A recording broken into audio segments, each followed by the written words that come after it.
عن أبي هريرة رضي الله تعالى عنه قال قال رسول الله صلى الله عليه وسلم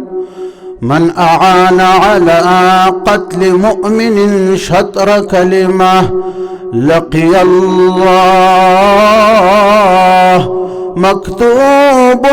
بين عينيه آيس من رحمة الله.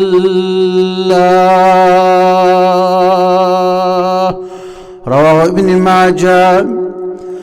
حضرت ابو ہریرہ رضی اللہ تعالی عنہ سے روایت ہے، فرمایا کہ سردار دو جہان صلی اللہ علیہ وسلم نے فرمایا، جس نے کسی مومن مسلمان کی قتل میں ادا کلمہ کی بمقدار مدد، تعاون، نصرت کیا تو لقی اللہ، تو مدد کرنے والا بندہ ایسے حال میں خدا کے ساتھ ملاقات کرے گا کہ مکتوب بین عینیہ، اس کے دونوں آنکھوں کے درمیان یعنی پیشانی پر یہ لکھا ہوگا آیس من رحمت اللہ،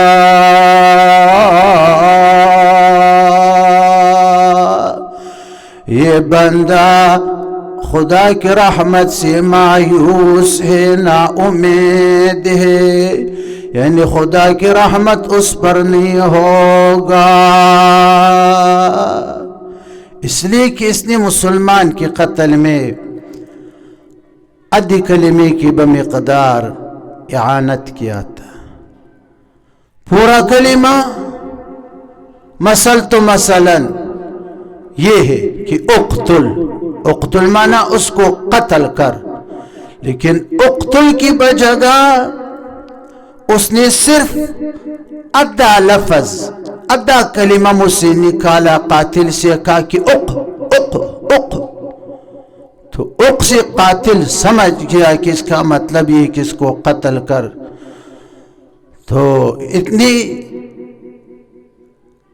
کم کلمہ، نصف کلمے کی وجہ سے تو خدا کی رحمت سے مایوس ہوگا. مطلب اس کا یہ ہوا کہ جو بھی کسی مسلمان کے قتل میں قاتل کے ساتھ وہ تعاون کرے گا یا منصوبہ بازی میں وہ شرکت کرے گا یا اس کی قتل سے وہ رضامندی کا اظہار کرے گا، تو وہ برابر سرابر قتل کی گناہ میں شریک ہے.